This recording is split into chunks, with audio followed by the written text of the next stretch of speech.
Bismillahirrahmanirrahim. Assalamualaikum warahmatullahi wabarakatuh. Alhamdulillahilladzi fataha abwabal jannah fi syahri ramadhan alladzi unzila fil qur'ana hudan lin-nasi wa bayyinatin minal huda wal furqan. Allahumma shalli wa sallim ala sayyidina Muhammadin miftahi babi rahmatillah adada ma fi ilmillah salatan wa salaman daimin bidawami mulkillah wa ala alihi wa sahbihi adada kulli darakin al-qamara. Rabbi syrah li sadri wa yassir li amri wa hlul 'uqdatam min lisani yafqahu qawli. Amma ba'd. Alhamdulillah rabbil alamin. Pada malam hari ini kita masih diberikan umur, diberikan kesehatan dan kesempatan oleh Allah Subhanahu wa taala hingga pada hari ini kita masih melakukan sholat isya berjamaah, sholat tarawih berjamaah, dan ditutup nanti dengan sholat witir berjamaah. Alhamdulillah. Ma'asyiral muslimin, jamaah sholat tarawih yang dimuliakan oleh Allah Subhanahu wa taala, pada malam hari ini kita sudah memasuki bagian sepertiga akhir di bulan Ramadan. Sepertiga awal Allah menyampaikan bulannya adalah bulan rahmat, yang kedua adalah di bulan maghfirah, pengampunan, dan yang ketiga ini semoga kita tetap diistiqomahkan sampai akhir Ramadan menjadi hamba-hambanya Allah yang dicatat sebagai hamba yang iskum minan nar, pembebasan dari api neraka. Dalam bulan Ramadan ini marilah kita selalu meningkatkan ibadah amaliyah sunnah yang telah diajarkan oleh Nabi Muhammad SAW. Karena memang di bulan Ramadan ini pahalanya adalah berlipat ganda. Apalagi di malam akhir-akhir 10 malam terakhir ini ada satu malam Lailatul Qadar, ya kan, yang Allah janjikan yang itu lebih baik daripada 1000 bulan. Makanya di dalam bulan Ramadan ini, akhir di bulan Ramadan ini, mari kita tingkatkan amaliyah yang mendatangkan rahmatnya Allah Subhanahu wa taala. Allah Subhanahu wa taala berfirman, innalladzina yatluna kitaballahi wa aqamus sholata wa anfaqu mimma razaqnahum sirran wa alaniyatan yarjuna tijaratan lam tabur.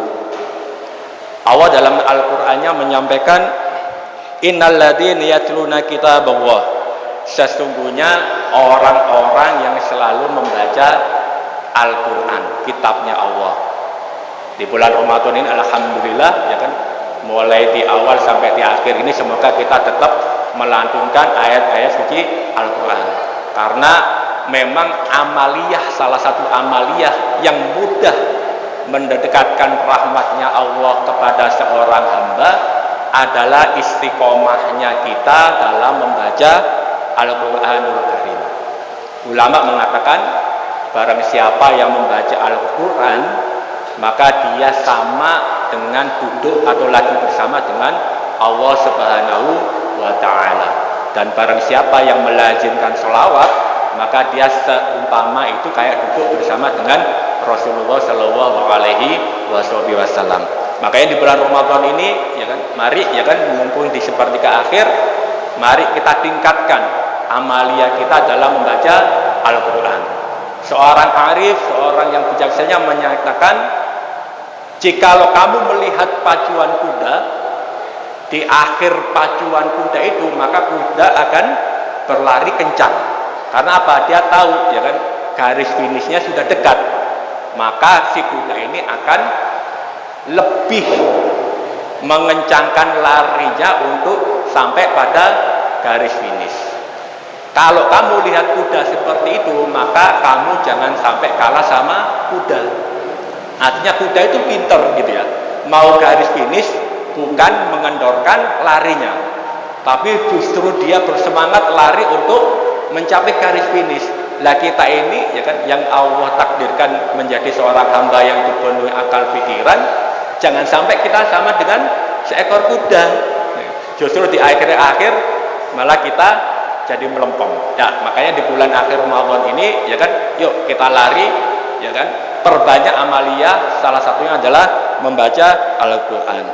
Setelah Al-Qur'an dibaca, apalagi wa aqamus sholata, mendirikan sholat, alhamdulillah, ya kan, setelah sholat 5 waktu, alhamdulillah, insya Allah kita sudah tunaikan. Ditambah lagi dengan amalia sholat malam, ada sholat tarawih, ya kan, sholat witir, sholat tasbih, sholat hajat, sholat tahajud dan lain sebagainya, yang dimana di sepertiga malam, khususnya di bulan Ramadan itu, Allah itu memanggil hamba-hambanya yang bangun. Wahai hamba-hambaku, ya kan, barang siapa yang minta pengampunan pada malam hari ini, siapa nih? Aku akan ampuni. Wahai hamba-hambaku, kalau punya hajat, terus bangun di sepertiga malam di bulan Ramadan, terus bermunajat, insya Allah akan kabulkan. Kurang apa lagi nih, di bulan Ramadan ini bulan bonus. Ampunan itu dipermudah, kabulnya hajat itu dipermudah oleh Allah Subhanahu wa taala. Pasti kita jamaah yang hadir di sini pasti punya hajat. Nggak ada yang hadir di sini yang tidak punya hajat. Saya yakin semua punya hajat. Ini makanya di bulan Ramadan, ya kan, jangan sampai kita melewatkan waktu mulia di mana Allah itu selalu mengabulkan hajat-hajat kita. Jadi di bulan Ramadan kita perbanyak doa dengan harapan semoga Allah kabulkan hajat-hajat kita. Setelah membaca Al-Quran kita lakukan, terus sholat 5 waktu ditambah dengan sholat sunnah itu sudah kita lakukan, terus disambung oleh Allah SWT, wa anfaqu mimma razaqnahum sirron wa alaniyatan. Maka nafkahkanlah sebagian dari rezeki yang kami anugerahkan kepada mereka sirron wa alaniyatan, dengan sir, dengan diam-diam, dengan sembunyi-sembunyi, wa alaniyatan, ataupun dengan terang-terangan. Jadi sedekah, sedekah atau harta yang kita keluarkan, Allah itu tidak meminta semuanya. Tapi di dalam ayat ini Allah menyebutkan mimma razaqnahum, sebagian dari anugerah yang kami kasih kepadamu. Enggak semuanya, hanya sebagian saja. Coba kalau Allah menyampaikan ayat ini semuanya, waduh, pasti kita juga keteteran. Tapi Allah Maha tahu, Allah Maha adil, bahwa kita itu punya keperluan. Makanya Allah menyebutkan mimma razaqnahum, sebagian saja. Nah, ada salah satu hikayat, satu riwayat di mana ada seorang kekasih Allah yang meninggal. Jadi karena sedekah ini dia mempunyai keutamaan. Keutamaannya ini ada yang diperlihatkan pada waktu masih hidup maupun pada waktu dia meninggal. Dan ini salah satu riwayat di mana Allah menampakkan karomah atau kemuliaan orang yang bersedekah. Jadi ada satu suara, wahai, diumumkan oleh Allah SWT di alam langit kepada para malaikat, wahai malaikat-malaikatku, saksikanlah sekarang ada seorang kekasihku yang meninggal dunia. Dan itu terdengar sampai ke bumi. Maka orang di situ ribut, siapa ini kekasih Allah yang meninggal pada hari ini? Lacak punya lacak, ternyata ada seorang pemuda yang lagi meninggal. Seorang pemuda, bukan seorang yang ilmu, atau bukan seorang syekh, atau seorang ustadz, atau seorang arif, bukan. Tapi terkenal seorang pemuda. Maka ditanya, ya kan, oleh orang kepada ibunya, karena bapaknya sudah meninggal, tinggal ibunya. Wahai ibu, kira-kira anakmu ini mempunyai amalan apa sehingga Allah meninggikan derajatnya hingga sampai pada derajat kekasihnya Allah Subhanahu wa taala. Maka ibu ini menyampaikan, wahai tuan-tuan, bahwa anakku ini punya kebiasaan, dia di dunia ini hanya punya 2 alat. Satu adalah kapak, yang satu adalah tali. Jadi kapak sama tali.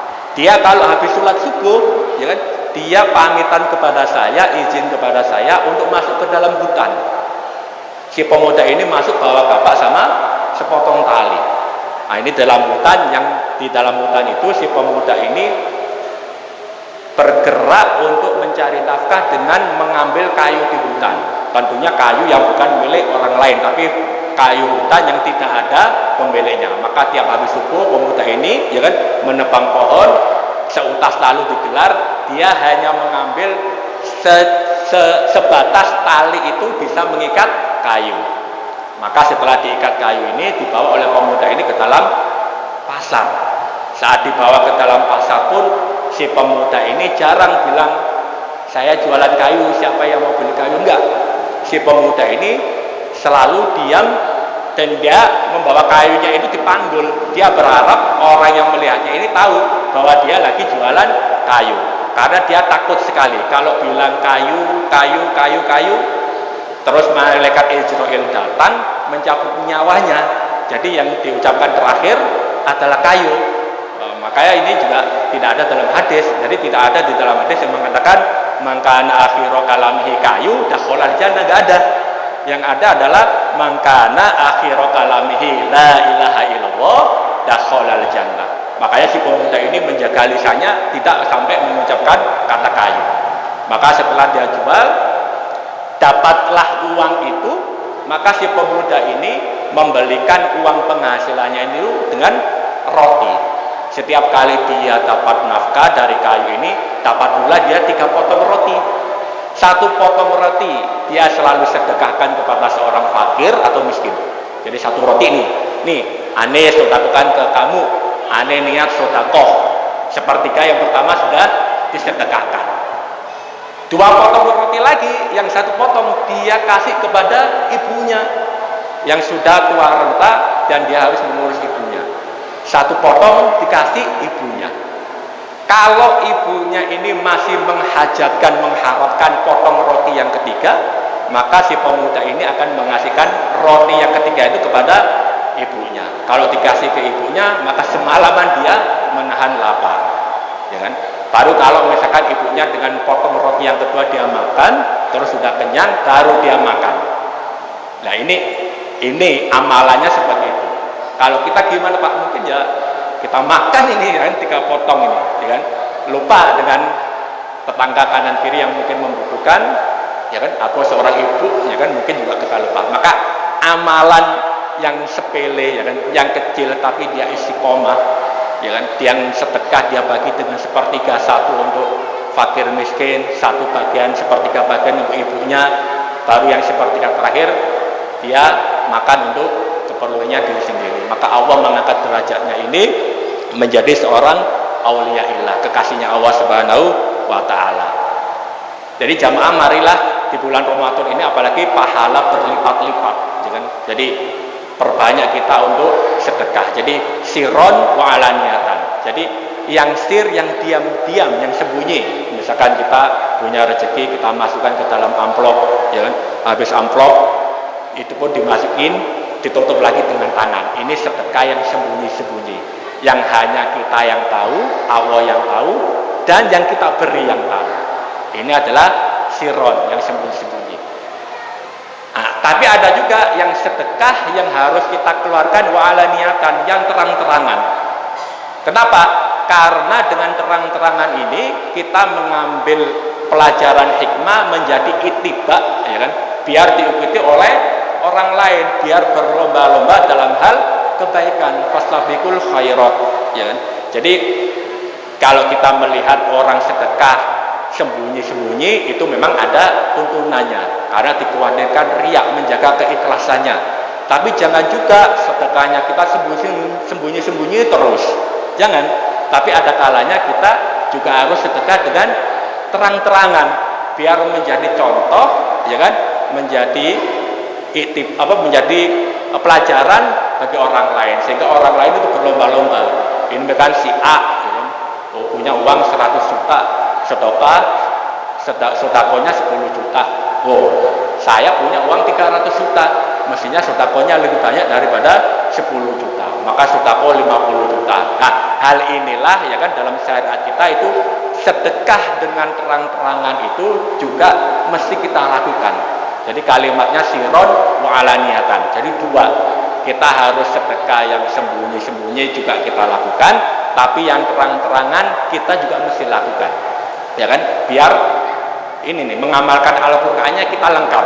Ya kan? Sirron wa alaniyatan.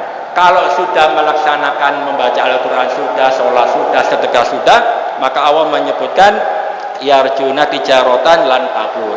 Maka ini adalah perdagangan yang tidak sia-sia. Jadi Allah menyebutkan ini perdagangan. Jadi kalau perdagangan Kita ini kayak orang dagang, yang kita inginkan pasti adalah keuntungan. Lan tabur, yang tidak akan merugi, nggak ada ruginya, jadi selalu untung.